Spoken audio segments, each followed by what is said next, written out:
घर जो साफ हो तो दिल को भी सुकून आता है। साफ आंगन में फरिश्तों का बसेरा होता है। सफाई से हमारा आधा ईमान कंप्लीट हो जाता है। मीन्स के सफाई निस ईमान है, आधा ईमान का हिस्सा। तो जी आज हम करेंगे घर की डीप क्लीनिंग, कुछ टिप्स एंड ट्रिक्स और कुछ हैक्स आप लोग से शेयर करूंगी। इस तरह एक औरत अपने घर को साफ सुथरा रख के उसे घर नहीं बल्कि जन्नत बना देती है। और जन्नत बनाना और दोज़ख बनाना लड़की के हाथ में है, सिर्फ और सिर्फ लड़की के हाथ में। अस्सलाम वालेकुम, welcome to my channel, it's me Sidra. कैसी हैं जी मेरी किचन क्वींस, मेरी शहजादी बहनें और छोटे छोटे बच्चों की मामा। तो जी कैसे हैं, अल्लाह पाक आप सबको अपने हिफ्ज़-ए-मान में रखे। चले जी व्लॉग का स्टार्ट करते हैं। यहाँ मॉर्निंग का टाइम था और आपकी बहन आ गई थी किचन में। देखें सम टाइम इस तरह होता है कि हम बहुत ज़्यादा टायर्ड हो जाते हैं, थक जाते हैं फुल डे की रूटीन से। बिकॉज हम जो हाउस वाइफ होते हैं ना और मदर्स होती हैं, इनकी फुल डे की जॉब होती है। हमें कोई छुट्टी नहीं मिलती, ना ही कोई रेस्ट का टाइम होता हमारा, मतलब टाइम शेड्यूल कोई नहीं होता। स्केड्यूल हमारा टोटली खराब होता है फुल डे का, बिकॉज वर्किंग डे जा रहा होता है, खासतौर पे छोटे बच्चों की मदर्स के साथ। जी आपकी बहन रात में टोटली थक चुकी थी, तो आपकी बहन ने सोचा कि क्यों ना अब सुबह उठ के किचन को नीट किया जाए। तो मैंने नाश्ता बनाने से पहले फर्स्ट ऑफ ऑल ये देखा कि मेरा जो चूल्हा है ना टोटली गंदा हुआ है। मीन्स के थोड़े बहुत उसके ऊपर डस्ट के पार्टिकल्स थे। डस्ट का मतलब ये बिल्कुल भी नहीं है किसी ने आके इसके ऊपर मिट्टी डाल दी थी। I mean to say that के मैंने जो कुकिंग की थी उसके बाद मैंने किचन को नीट नहीं किया था। मैंने सोचा यार सुबह उठ के कर लेंगे, और इस तरह की लेजी टाइम लेजी डेज होते ही हैं हाउसवाइफ की लाइफ के अंदर। तो जी मेरा नाश्ता पुरसुकून बने, सुकून के साथ बने और मैं इंजॉय करूँ उसे पकाते हुए अपनी जन्नत के अंदर। जन्नत के टुकड़े में इस वक्त मैं खड़ी हूँ, जिसको किचन कहते हैं, मैं किचन कहती हूँ, जो मेरा जन्नत का टुकड़ा है। अल्लाह ताला का रिज़्क है इस किचन के अंदर, अल्हम्दुलिल्लाह। पाक सारी बहनों के बावर्ची खानों से भरे रखे, अपनी नेमतों अपनी रहमतों से भरे रखे, आमीन सुम आमीन। तो बस इस वक्त अब मैं रिलैक्स हो गई थी। मैंने कहा चलें जी अब नाश्ता बनाते हैं पुरसुकून होकर। यहाँ आपकी बहन ने मज़ेदार से पराठे बनाए, साथ ही मैंने अपने लिए एग फ्राई किया, अपने छोटे बेटे के लिए मीठा अंडा बनाया, जो कि आप लास्ट में देखेंगे। अच्छा यहाँ मैं तकोन पराठा बना रही हूँ ट्राइंगल शेप में, और यहाँ मक्खियाँ ही भगा रही हूँ क्योंकि मानसून का मौसम है, बहुत ज़्यादा मक्खियाँ आ जाती हैं। तो जी सफाई को हमने मेंटेन करना है, पूरे दिन नहीं लटका के रखना। जल्द से जल्द हाथ पाँव मारा करें, सफाई कर लिया करें, काम को वाइंड अप किया करें, ताकि पूरा दिन आपका पुरसुकून गुजरे। सुकून के साथ आप बैठें, बच्चों को टाइम दें, बच्चों को भी पढ़ाएं, बच्चों को ट्यूशन टाइम दें। उसके अलावा अपना नमाज जो भी आपने इबादत करनी है वो इबादत करें सुकून के साथ। यकीन करें पुरसुकून जिंदगी। अगर सुबह मॉर्निंग में उठ के आप जल्द से जल्द काम वाइंड अप करते हैं, अगर लेजी लम्हों की तरह लेटे रहेंगे मीन्स के लेजी होकर,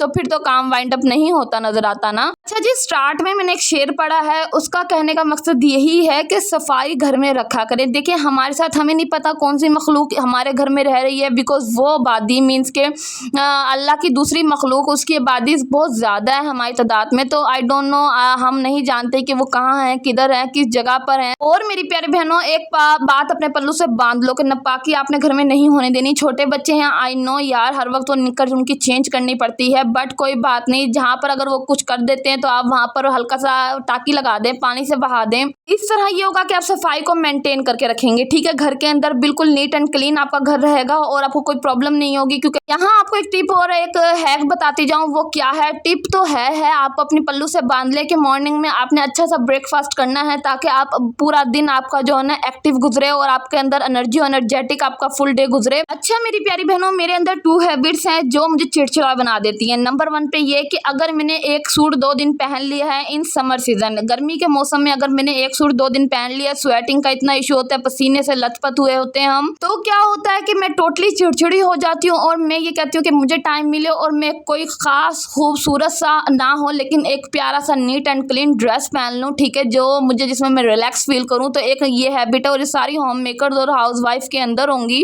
और नंबर 2 पे ये कि कुछ बहनों की ये हैबिट्स होंगी जिन्हें नाश्ता मतलब प्रॉपर नाश्ता ना मिले और वो काम में लगी हुई हैं, तो भाई उनको भी गुस्सा आ जाता है, वो उस तरह चिड़चिड़ हो जाते हैं जिस तरह अगर मुझे मॉर्निंग में चाय ना मिले। चाय ना मिलने का मतलब ये बिल्कुल भी नहीं है कि कोई मुझे बना कर देता है चाय। यार हमने खुद ही उठ के खुद ही हिलना है, खुद ही झुलना है और खुद ही चाय बनानी है और खुद ही पीना है। I mean to say that कि भाई मुझे चाय, मेरा जो टाइम होता है ना चाय के साथ, अगर मुझे वो स्पेंड करने का मौका ना मिले ना दिन के अंदर, तो जी मैं तब भी चिड़चिड़ी हो जाती हूँ। मैं कहती हूँ यार ये 2 काम हैं और इसके बाद जितना मर्जी मुझे काम करवा लो, जैसे मर्जी मुझे घोड़े की तरह गधे की तरह लगाई रखो, मैं काम कर लूँगी। लेकिन क्या ये हैबिट्स होती हैं और आप लोगों के साथ भी इस तरह होता ही होगा। अच्छा, छोटे बच्चों की माँ का बता रही हूँ कि उनके अगर बच्चे उन्हें तंग कर रहे हो ना, तभी वो बहुत चिड़चिड़ी हो जाती हैं। वो कहती हैं हम घर का काम करें, बच्चे संभालें, क्या करें तो क्या ना करें। एक टाइम मैनेजमेंट के साथ अपनी ज़िंदगी को एक ट्रैक पे लेकर आएँ। 2-3 पटरियों पे जो ज़िंदगी भाग रही है ना आपकी, तो मेरी प्यारी बहनों अपने ट्रैक को सीधा करें, एक ही ट्रैक पे अपनी ज़िंदगी को लेकर आएँ, टाइम मैनेजमेंट करें। बच्चे सो रहे हों तो काफ़ी सारे वाइंड अप कर लें काम, और बच्चे सो रहे हो ना उस वक्त बच्चों के लिए खाना वगैरह बना के रख दें, ताकि वो उठें तो वो भी चिड़चिड़े ना हो और आप भी चिड़चिड़े ना हो। अच्छा, यहाँ ना मैं कमेंट का रिप्लाई देती जाऊँ। एक प्यारी सी बहन है, वो मुझे कह रही थी कि सिस्टर मैं ना बहुत ज़्यादा डिप्रेशन में चली गई हूँ, बहुत ज़्यादा टोटली, और घर की टेंशनों से, और मतलब जो हस्बैंड करते हैं बिहेवियर अगर गंदे हों तो ख़ानदान वाले, ससुराल वाले, तो लड़कियाँ वाकई डिप्रेशन और एंजाइटी का शिकार हो जाती हैं। तो वो सिस्टर मुझे कह रही थी कि सिस्टर आप कैसे खुश रह लेती हैं, आप कैसे इतना मेंटेन कर लेती हैं, अपने आप को भी देख लेती हैं, स्किन केयर को भी वैल्यू देती हैं, बच्चों को भी, घर को भी, हस्बैंड को भी, तो किस तरह आप खुश रह लेती हैं। देखिए मेरी प्यारी बहन, जो परेशानी और मुश्किलात है ना, ये ज़िंदगी का हिस्सा है। जिस तरह ज़िंदगी ने गुजरना है ना, उस तरह मुश्किलात भी ज़िंदगी में आती जाती रहती हैं, खुशी गम ये सब पार्ट ऑफ लाइफ है। बट अगर हम अपनी ज़िंदगी में इन सब चीज़ों को वैल्यू देंगे ना, तो सीरियसली हमारी ज़िंदगी ख़त्म हो जाएगी और हम टोटली डिप्रेशन एंजाइटी का शिकार हो जाएंगे। तो इन सब चीज़ों को अपने ऊपर हावी नहीं होने देना। ये मोटिवेशनल वीडियोस आप लोगों के लिए इसलिए तो बनाई जाती हैं ताकि मेरी किचन क्वींस, मेरी बहनें, मेरी प्यारी प्यारी बहनें, शहजादी बहनें मोटिवेट हो सकें। चले जी, यहाँ एक टिप और एक हैक आप लोगों के साथ शेयर कर लेती हूँ। यहाँ मैं देती झाड़ू देते वक्त ना, इस टाइप की झाड़ू जिन जिन के घर है ना, वो एक सॉक्स चढ़ा लें झाड़ू के पीछे। मैंने यहाँ 2 सॉक्स चढ़ाए हैं बिकॉज ये बिल्कुल पतले और घिसे हुए थे। जो बेकार सॉक्स हुआ करें उन्हें ज़ाया मत किया करें, उनका रीयूज़ कर लिया करें। बहुत सारे रीयूज़ हैं, अगर आप नेट पे सर्च करेंगे तो। खैर ये मेरी अपनी ईजाद की हुई टेक्नोलॉजी है।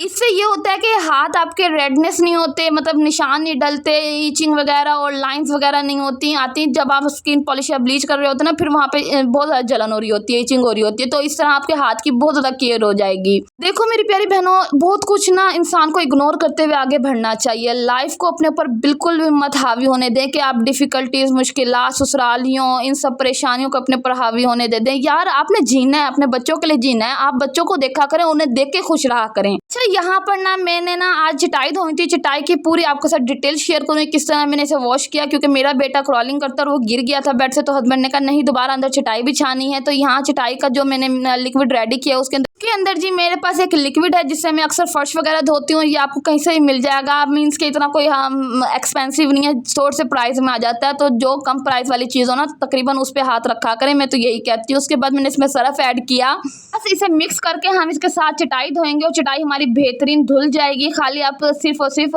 सर्फ भी ऐड करके चटाई धो सकते हैं, लिक्विड की ज़रूरत नहीं है वैसे, लेकिन चले मैंने ऐड कर दिया है। अच्छा, यहाँ आप देखें चटाई मैंने किस तरह धोई। उसके बाद जी मैं आपको बताती हूँ कि मैं अपनी लाइफ में किस तरह खुश रहती हूँ। देखिए मैं काफ़ी कुछ इग्नोर करती हूँ। मैं इस तरह की लड़की थी, जब मैं ससुराल में आई थी ना, मैं इतनी टेंशनों को अपने पर हावी कर लेती, इतना मेंटली तौर पर बहुत डिस्टर्ब रहने लगी थी। और मैं शादी से पहले बहुत हंसने वाली लड़की थी, जरा जरा सी बात पे हंसती थी, हंसी का बहाना ढूंढती थी, और अब मुझे जरा जरा सी बात पे रोना आ जाता है। It's reality. देखिए जिस तरह आपको मैं दिखती हूँ ना, तो इसका मतलब ये नहीं कि मैं वाकई ही ऐसी हूँ। और मैं बहुत इमोशनली वीक हो गई हूँ शादी के बाद। और नॉर्मली गर्ल्स वाकई ही वीक हो जाती हैं शादी के बाद इमोशनली, कि वो जरा जरा सी बात पे रोने लग जाती हैं। जब उनके बच्चे हो जाते हैं तब उन्हें हस्बैंड की भी फील हो रही होती है बातें, ससुरालियों की भी फील हो रही होती हैं बातें। तो इतना जानती हूँ, ससुरालियों को कम से कम मुँह लगाएं, अपने ऊपर हावी ना होने दें, अपने रिश्तों के दरमियान ना दें, मीन्स कि अपने हस्बैंड वाइफ के रिलेशनशिप के दरमियान ससुरालियों का आने मत दें। चाहे वो सास है आपकी, ससुर है, नंदे हैं, देवर है, किसी को अपने इंटरफेयर मत करने दें लाइफ में। और अपनी बाउंडिंग बहुत अच्छी रखें अपने हस्बैंड के साथ, ताकि कोई भी आपके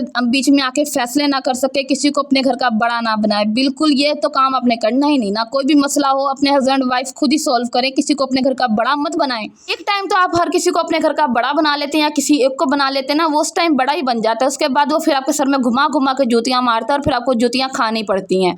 आप लोग से जो बातें शेयर की हैं ना, इसके सबक मुझे पहले ही मिल चुके हैं। तो बस अपने लाइफ को, अपनी बाउंडिंग को अच्छा रखें, खुश रहें, अपने बच्चों को देख के जिया करें और उनके लिए ही खुश रहें बस। अगर आपके हस्बैंड अच्छे नहीं हैं तो फिर आप अपने माइंड में एक ही बात बिठा लें कि आपकी ज़िंदगी आपके बच्चों के लिए है और आपके बच्चों के इर्द गिर्द घूमती है, बस इट्स इनफ। इससे ज़्यादा कुछ नहीं, इससे कम कुछ नहीं। हाँ जी, चटाई मेरी बेहतरीन धुल चुकी थी, ये देख लें। मैंने अच्छी तरह धोकर से थोड़ी देर के लिए यहीं रेस्ट करने के लिए रख दिया था, ताकि जिसमें से सारा पानी निचड़ चुके और फिर मैं इसको आराम से तार पे लटका सकूँ। आगे आप देखिएगा बड़े ड्रामे मेरे साथ हुए हैं। छोटी हाइट के नुकसानात भी बहुत हैं और फ़ायदे भी बहुत हैं। ये तारें बड़ी ऊंची लगी हुई हैं और मैं उछल के इसके ऊपर ये डालने की भरपूर कोशिश में हूँ कि किसी तरह डल जाए, और काफ़ी देर से ये डली थी, मैंने बड़ी स्पीड से वीडियो लगाई हुई है। मतलब चले जी, इस तरह के होने चाहिए सीन ताकि कोई हंस सके आपके वीडियो को देखकर भी। वैसे तो मैंने इसे नीचे लिटा के हल्का हल्का पानी मार दिया था। अब मैंने कहा इसको अच्छी तरह मैं पानी मार लूँ, अच्छी तरह से पानी से धो दूँ ताकि कितनी भी जो थोड़ी बहुत भी डस्ट है तो वो भी निकल जाए। अच्छा मेरी प्यारी बहनों, अब मुझे ये मत कहिएगा कि आपने इतना सारा पानी वेस्ट कर दिया। नहीं यार, इतना पानी वेस्ट नहीं किया, मैंने नॉर्मली पानी यूज किया है। एक प्यारी बहन है मेरी जिन्होंने यूट्यूब का चैनल अभी स्टार्ट किया है और वो मुझे 2-3 दफ़ा कमेंट कर चुकी हैं कि सिस्टर मेरा नाम, मेरे चैनल का नाम अपने व्लॉग में लें, मीन्स के शाउट आउट दें। सिस्टर मैं तो खुद अभी एक छोटी यूट्यूबर हूँ, मेरी कोई इतनी अप्रोच नहीं है, मेरे को इतने सब्सक्राइबर इतने ज़्यादा अमाउंट में नहीं है कि मैं आपको शाउट आउट दूँ। और नंबर 2 पे किसी का भी नाम व्लॉग में लेने से कभी भी ऑडियंस आपके पास नहीं आएगी। आपका अपना काम अच्छा होना चाहिए तो ऑडियंस आपके पास आएगी। अच्छा, यहाँ डस्टबिन में धो रही थी और डस्टबिन धोते धोते मैं आपको बता रही थी कि मैंने ये वॉशरूम में एक स्पंज रखा हुआ है और 2 इस तरह के जो है ना मैंने वो रखे हुए ब्रश, ठीक है, वो वॉशरूम के ही हैं। एक आज आपको दिखा दिया, एक किसी और वीडियो में बता दूंगी। किचन और वॉशरूम के स्पंचेस अलग अलग हैं और ब्रशेस भी अलग अलग है। मैं आपको दिखा रही हूँ ये, और देख लें अच्छी तरह। मैंने यहाँ पर जो है डस्टबिन को धो लिया, पहले भिगो दिया था। यार मैं हमेशा आपको एक बात कहती हूँ, पूरे घर का काम एक साथ मत शुरू किया करें, थोड़ा थोड़ा करके डिवाइड किया करें। और डिवाइड करके सुबह उठते ही सोच लिया करें कि आज हमने कौन कौन से काम वाइंड अप करने हैं। सारे घर को सफाई करने मत बैठ जाया करें, इस तरह आपके जोड़ भी जवाब दे जाएंगे और आप भी जवाब दे जाएंगे वक्त से पहले। अपने ऊपर रहम किया करें और अपने आप से कम काम लिया करें, उतना काम लिया करें जितना आपकी बॉडी आपको इजाज़त देती है। समटाइम इस तरह होता है कि हम बहुत ज़्यादा ओवर काम कर लेते हैं और रात में हमसे हिला झुला नहीं जाता, तो इस तरह का काम बिल्कुल आपने नहीं करना। फिर आह ऊ की आवाज़ निकल रही होती है कि जब हम जिस्म का कोई हिस्सा हिला रहे होते हैं ना, यहाँ तक कि हम उठते बैठते या टांगे हिला रहे होते हैं तो हमारे बॉडी पार्ट्स में पेन हो रहा होता है। तो अपना ख्याल रखा करें। फर्स्ट ऑफ ऑल अपने आप को प्रायोरिटी दिया करें, क्योंकि कोई भी ससुराल में आपकी केयर नहीं करेगा, अपनी केयर आपको खुद करनी पड़ेगी, क्योंकि यहाँ माँ नहीं होती। मैंने अपने एक वीडियो में आपको बताया, दिखाया भी है। ससुराल में ना आपको कभी माँ नहीं मिल सकती, ठीक है ना। ये मेके के हसीन लम्हात और हसीन वक्त होता है जो हमारा गुजर चुका होता है, क्योंकि ससुराल में सिर्फ और सिर्फ सब आपसे काम लेते हैं, अपना वक्त गुजारते हैं, ठीक है जी, आपको इस्तेमाल कर रहे होते हैं। आपने अपना ख्याल खुद रखना है, अपने आप को अहमियत खुद देनी है, किसी ने आपको अहमियत नहीं देनी, ये बात याद रखें। और मैं बहुत डिसार्ड थी कि मेरी इतनी महंगी डस्टबिन टूट चुकी है। खैर जी, अल्लाह पाक बेहतर करेगा इंशाल्लाह आगे इससे ज़्यादा। अच्छा जी, यहाँ डस्टबिन माशाल्लाह मैं धो रही थी बैठकर, और माशाल्लाह मैं इसलिए बोल रही हूँ कि घर की सफाई करते हुए हमेशा, चाहे कोई भी काम क्यों ना कर रहे हो, दिल जो है ना, दिल में तो अल्लाह ताला रहता है ना, तो दिल को हमेशा पाक रखा करे, दिल से विर्द करते रहा करें, कोई ना कोई अल्लाह की तस्बीह पढ़ते रहा करें, अल्हम्दुलिल्लाह या सुबहान अल्लाह या कोई भी कुछ भी पढ़ते रहा करें, कोई विर्द करते रहा करें, ताकि अल्लाह ताला आपको हिम्मत दे रखे, हौसला दे रखे घर के काम करने में, और अल्लाह पाक आपके रिज़्क़ में बहुत ज़्यादा इजाफा कर दे। आमीन सुम आमीन। अच्छा मेरी प्यारी बहन, मैं आपको गाइडलाइन दे दूं कि इतनी जल्दी यूट्यूब पे तरक्की नहीं मिलती। आपको अगर कोई शाउट आउट देता है तो कभी भी ऑडियंस आपके चैनल पर नहीं आती।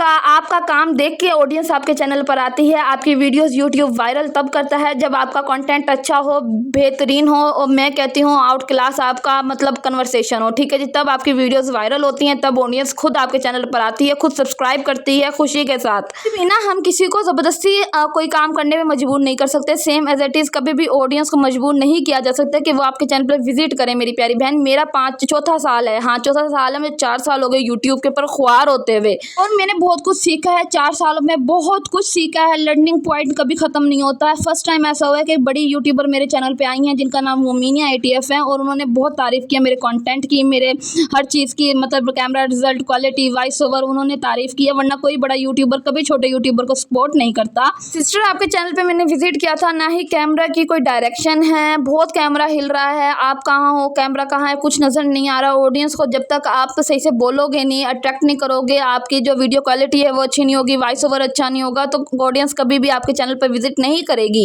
मेरी प्यारी बहन, यहाँ मैं आपकी मिस्टेक नहीं निकाली, सिर्फ आपको गाइडलाइन दे रही हूँ, प्लीज़ माइंड मत कीजिएगा। ओके जी, अपना ख्याल रखिएगा, मिलते हैं नेक्स्ट व्लॉग में। अल्लाह की हिफ्ज़-ए-मान, अल्लाह पाक सब बहनों को अपने घरों में खुश और आबाद रखे, अपनी हिफ्ज़-ए-मान में रखे, अपने बच्चों के साथ, अपने शोहरों के साथ। आमीन सुम आमीन। ओके जी, अल्लाह की हिफ्ज़-ए-मान।